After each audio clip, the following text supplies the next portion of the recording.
Well, a postgraduate trainee doctor was found dead inside the government-run RG Hospital in Kolkata. The police has registered a case of murder and a special investigation team has been formed to probe the incident. The victim, who was a second-year PG student, was found unconscious in the seminar hall of the Medical College Hospital around 11:30 a.m. She was later declared dead. She reportedly had a late dinner on Thursday, after which she went to the hall on the third floor to study. However, she was seen in an unconscious state the next morning. Visible injuries were found on the body of the trainee doctor, suggesting that she was sexually assaulted in the state-run hospital. And according to reports, there were injuries on her private parts: face, lips, neck, stomach, ankle and fingers. The police have added rape and murder sections to the case and arrested one person for his alleged involvement. Police sources said that the accused, Sanjoy Roy, was arrested on the basis of CCTV footage from the said hospital. Meanwhile, the incident has led to an outcry in West Bengal, with medical students and the opposition BJP taking to the streets. Students of RG Medical College have also held a candlelight march in Kolkata, seeking proper action on this incident. We'll talk about this with our experts. Joining us on the show is Tathagata Roy, former governor of Tripura and Meghalaya. Also joining us on the show is Dr. PSV Rao, consultant surgeon, Manipal Hospital, Hebbal, Bengaluru. Brinda Adige, women activist, also joins us on the show to talk more about this. And Tahira Hassan, women activist, also with us on the program. Thank you everyone for being part of this conversation. Let me in fact rope in Mr. Tathagata Roy, former governor of Tripura and Meghalaya, into this conversation. Mr. Roy, sir, appreciate you taking out the time and speaking with us. This is obviously a travesty what has happened, and that too in the safety and security of a medical institute. What do you have to say about this barbaric incident that has taken place, which has resulted in the life of a young girl? So you see, it is not at all usual that a medical student inside the medical college premises would be sexually assaulted and murdered. This happens when the general supervening atmosphere of law-abiding nature, that is law and order, is completely given a go-by. And that is precisely what has happened in West Bengal. In West Bengal, the police and administration, particularly the police, are so badly politicized that they will do only those things which they are told by their political bosses, nothing else. A normal person will have no right to be heard by the police or to be given normal justice. See, in this case, the police first informed the girl's family. First thing, they informed late, and secondly, they said that your daughter has committed suicide. And it is only later that during further examination, that inquest, it was found that she had been sexually assaulted. There were marks of murder on her, and she died in such a horrible way. This is basically, as far as I can see, this is the result of total evaporation of law and order in West Bengal and politicization of the police force and the administration. This is happening all over the state. You have already heard of Sandesh Khali, where young women were called over to the party office. We have had communal riots all over the state since 2010. And in none of these things, police had an active role. They have kind of, number one is that they have been enjoying the fruits of these communal riots and the other atrocities against women. They have been enjoying the fruits. And secondly, they will not budge an inch unless they are goaded on by some political bosses, because what do they lose? Nobody is bothered. One particular, this time it is a medical student inside the medical college premises, so there is some hullabaloo. In a couple of days, this whole thing will be forgotten and the police will get back to their usual slot. Very, very unfortunate situation. You can't imagine what it is like in West Bengal. You're very right, sir, and that does lend a very, uh, you know, it's a perspective which is obviously overwhelming at this point in time. Brinda Adige, this is obviously, a systematic fault. A crime has been committed, a woman has been murdered, and of course the forensics will also conclude that there was rape involved in this murder. But taking a leaf out of what Mr. Roy also said, that the travesty and the calamity is that it's going to be forgotten in a couple of days, and the police are going to go about their apathetic way in solving crime, or rather not solving crime. Yes, you are right. But the other issues that we must contend over here is across India, the state and the institutions that function under the banner of the state refuse to look at any form of security for women and any form of responsibility for women to be safe. The burden continues to be again placed on the women. Now here I would not want to talk only about the police, I also want to talk about other arms of the state government, especially our prosecution and the judiciary. Now there is no fear of law, that is a given. The fact that the police make a statement that it is a suicide, even before any investigations have been done, just goes to show that the police want to wash off their hands from even getting into an investigation that would hold water in court. That it said, we need to hold the police accountable to say that your job is to ensure that you make a watertight case with all the forensic evidence so that the case does not fall flat. But again, we see that the prosecution and the judiciary, all three of them work in three different directions. There is no convergence to get that justice. Now, Madam Mamata Banerjee says that she has sought for a fast-track court. The law after Nirbhaya came in to say that such cases must automatically, categorically be tried in fast-track courts. So there is no favor being done by either the courts or Madam Mamata saying, I have asked for something like this. Now the judges, are they trained? Are they sensitive enough? Do they have enough of staff and wherewithal to complete the entire case in the given time as stipulated for a fast-track court? Now we don't hold anybody as accountable. Like you said, we're talking about this, we're discussing this. In a couple of weeks, we will not know what happened to this case. And a couple of months, we will be discussing something else. We never question or hold the government departments or the government accountable to what is the logical conclusion of certainty of punishment.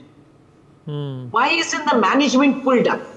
Why is it that, we are all looking around for who the rapist murderer is, which one must, because that impunity is another question that the government has to answer. But what about the management? What about the medical officer? What about the rooster officer? Who are these people who allowed somebody to work overnight and have no security in place? Why is it that a lady PG student is by herself? Because somebody has been watching and waiting. And this might have been something that has happened over the last couple of days. So this person, the culprit, the rapist murderer, has watched and waited and then pounced. So why are we not pulling up the management? Why is the medical officer scot-free of this government hospital? We need to ask all those questions. Not just the rapist and the murderer, but everybody else who are party to this. They allowed for this rape and murder to happen. I'm sure some molestations might have happened in the past, and the government hospital has not taken serious cognizance and put the stuff that it has to put into place. So all of this is also negligence, criminal negligence, and abetment to this rape and murder must be fixed and filed on all of those officers, the government staff, the medical officer, all of them over there. Not just the rapist murderer. All these people must be suspended, held accountable, and go to prison if need be. Good points there, Vrindaji. Dr. Rao, this has obviously happened in a medical institute. There are checks and balances in place when it comes to the safety and security of all, especially women. Where do you think this institute went wrong?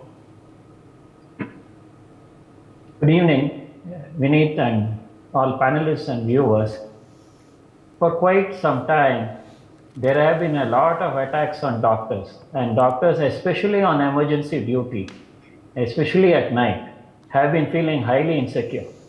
And it is worse for women. But both male and female doctors have been beaten up, and this is horrendous. Now, what happens is many of these, she is a postgraduate student.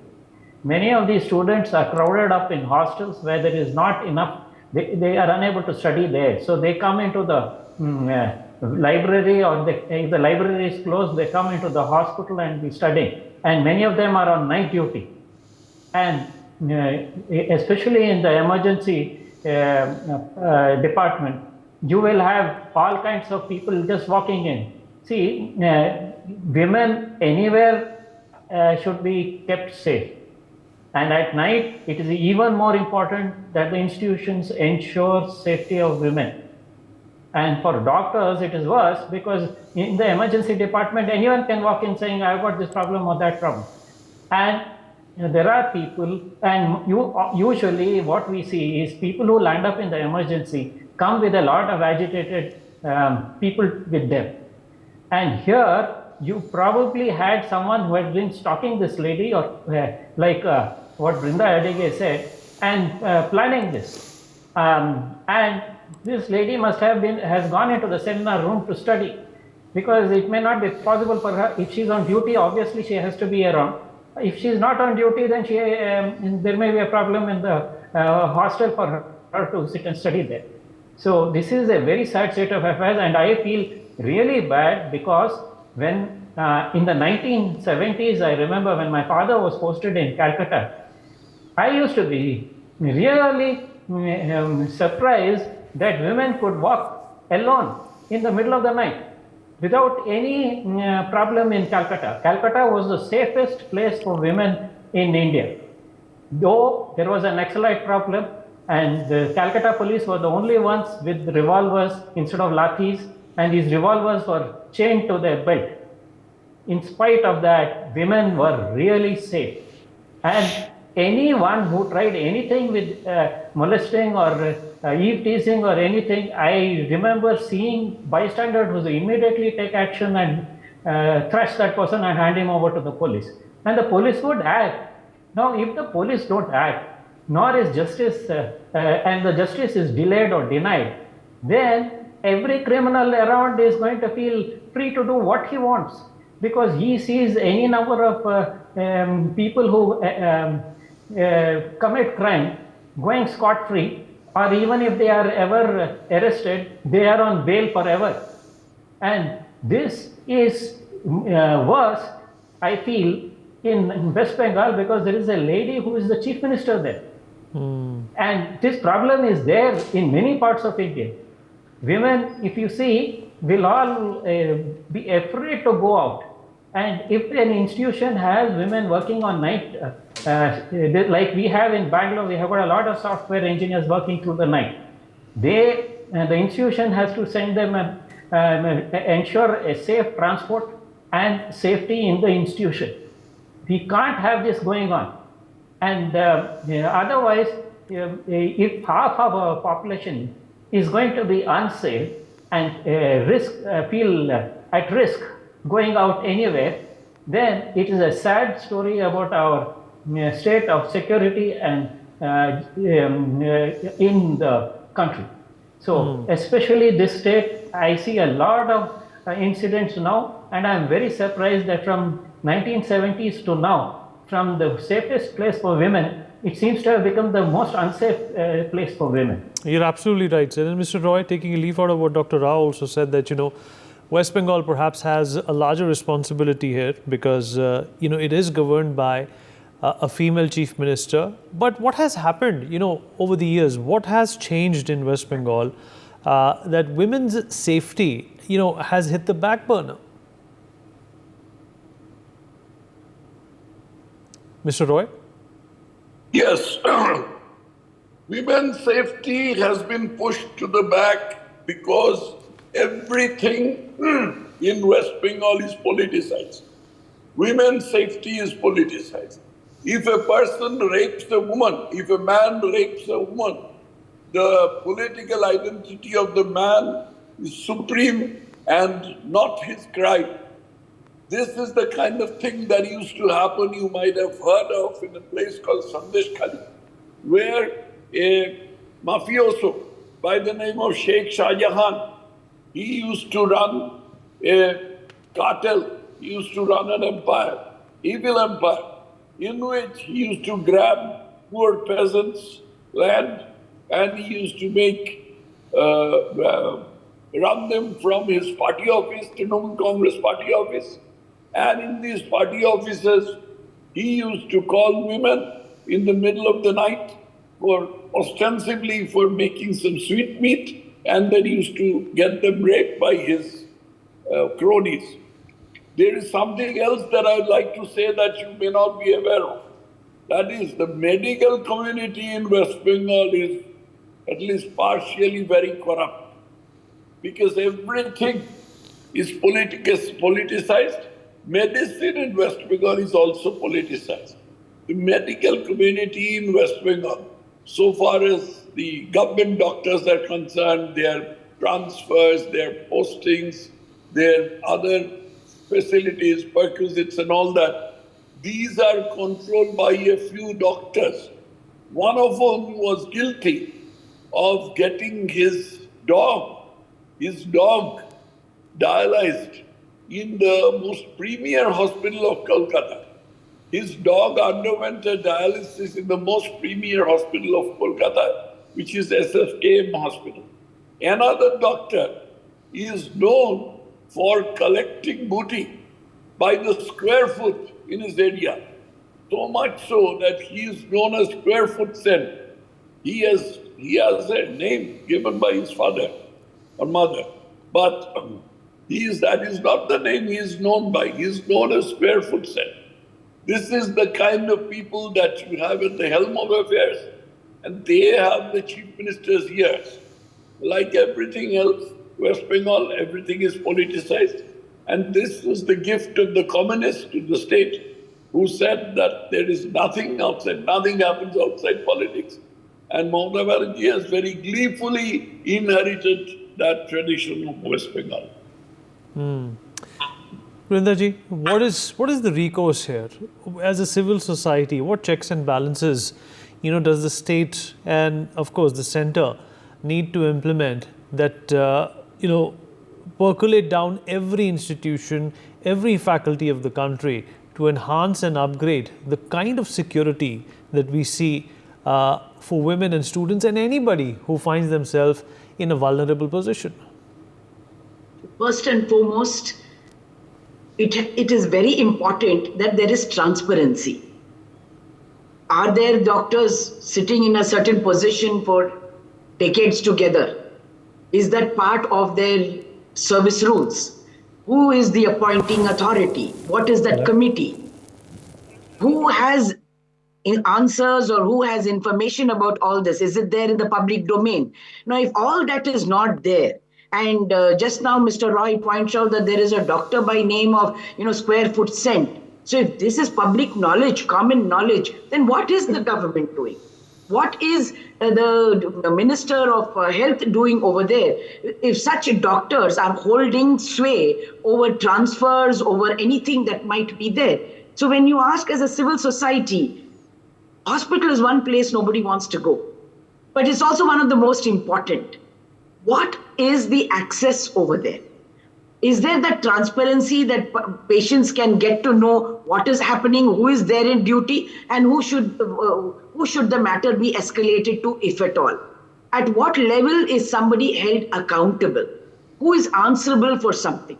All that said and done, it is very, very clear that security measures are the hospital's responsibility. And we have our RTI where 41A and B very clearly tells you have to have all of that information on your wall. So what are the security measures? Are there cameras over there? Who do you report to if something has gone wrong? So if all this is not there and it is just going around, laissez-faire, probably women will continue to suffer. And I don't agree that just because there's a woman CM that there should be more protection to women. Irrespective of who the CM is, citizens have to be protected. After all, it is we voter citizens voting these people into power, and it is our taxes that keeps all of them going over there. So they are accountable and answerable to the paymaster citizen, irrespective of their gender and sex. But that said, Calcutta, once upon a time known as a safe city, was known so because the public was involved. Today, probably there is no such involvement, or there is no such challenge from the public to the government. And the government is doing whatever they want to do. Right now, Mamata Banerjee says that she has asked for a fast-track court. What is the judiciary doing? Is the judiciary going to really constitute the fast-track court immediately tomorrow? Is it going to wait for the police to give you charge sheet? Under the new PNS and SS, you know that we do not have to wait for 90 days for the charge sheet. The charge sheet can be done in the next 2 to 3 weeks. Will the police follow through with that? Will they get all their forensic evidence in place? Are they going to make excuses? When we talk of security, we also have to talk of how law is functioning. Is that law being executed as per letter and spirit? Are the police over there wielding their own powers, or are they doing everything as per protocol? So all of these are questions that the state government must answer. And I think it is time for the people of Calcutta and West Bengal to demand these answers from their elected representatives, the bureaucracy. And I come back again, nothing stops the police from registering that case on the management and the medical officer. All right, Dr. Rao, before we conclude, thoughts from you, and then we wrap up. It is high time that we as a nation are pressurized that we get justice and justice in time. Otherwise, criminal elements will feel free to do whatever they want. And I am hoping that the whole law, all the laws have been updated, and various time limits have been put on how quickly the police have to file the FIR, how quickly the case has to be heard and passed. I hope at least this will have some salutary effect on the fact that the police will be pressurized into acting. They have to collect the evidence. So often criminals get away in the court, even if the case is heard in time, they get away on technical grounds because of shoddy collection of evidence. Worse, many times the corrupt police will cover up. You saw that in the Pune car incident, where even the forensic sample was replaced with with the mother's forensic sample to avoid detection that there was alcohol in the blood. So if this is what is justice, then criminals will feel free, and all of us law-abiding citizens will feel very threatened, and especially the vulnerable women and children. We need to, and the elderly people.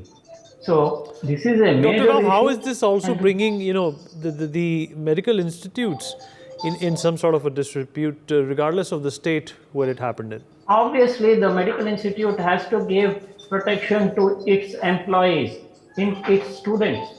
This is not only hospitals, medical institutions, all institutions. You employ people, you hire people, and you have students or trainees, you need to protect them.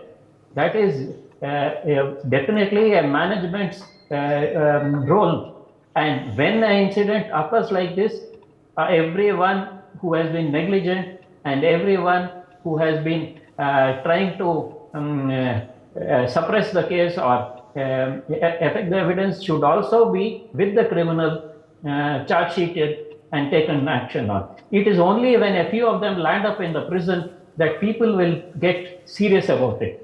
As long as all these people get away and don't have to answer to the crime they have done or in which they have allowed it to happen, these things will continue. For more such videos, subscribe to the NewsX YouTube channel, hit the bell icon.